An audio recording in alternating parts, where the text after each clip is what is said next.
This is Politics with Avi, and I am Avi. Today we mark the 19th year since 9/11, the event that not only shocked the world, but shocked each and every one of us. Today we mark 19 years since the US was attacked, the two towers fell along with other targets that were attacked, and the lives of so many people, innocent people, were taken at just a moment's time. May all these people rest in peace, and may we never forget this day. Hopefully, such horrific, massive terror attacks will never occur again anywhere in the world, and we will all make sure to make the world a better place, a safer place, and a place where each and every one of us can express themselves, can have their rights respected, can have dignity and the right to free choice, along with, of course, happiness, health, and everything else as such. Today's lesson will be very short, and it will be on the topic of political ideas of the ancient world. Let's look back. Let's see how things were before, and let's hence even more appreciate everything that we have accomplished today in our modern world. So I begin with this. Political and legal doctrines appeared only during the rather long existence of early class societies and states.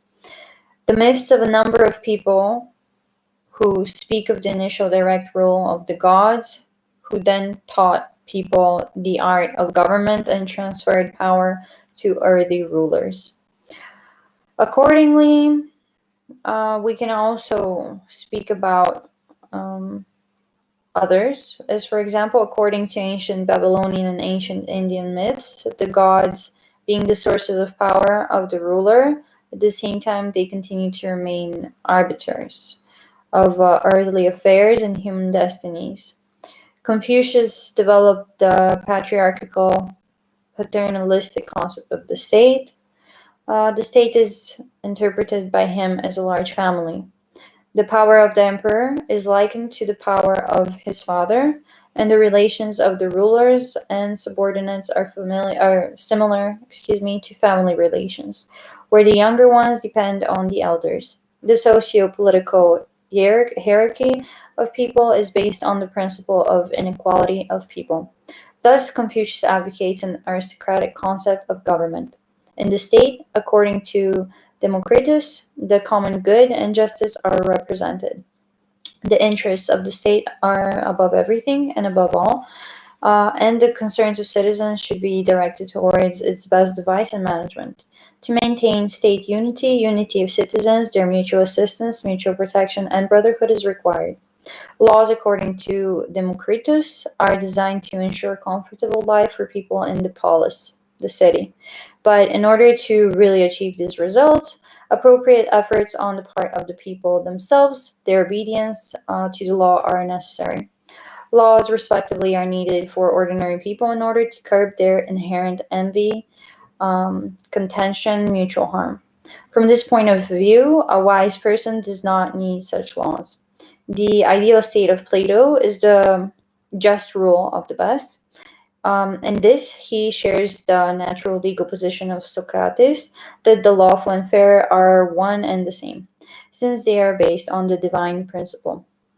Understanding the changes in various socio-state forms as a cycle within a certain cycle, Plato speaks of the correlation of the 5 types of government: aristocracy, democracy, oligarchy, democracy, and tyranny, to the 5 types of mental state of people.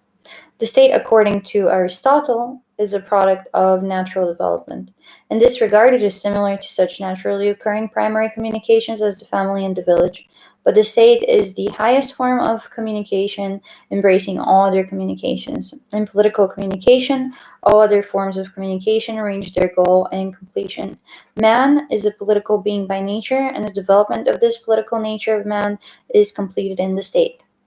The main goal of state power and the foundation of political communication, according to Epicurus, is to ensure mutual security of people, overcoming their mutual fear, causing them no harm to each other.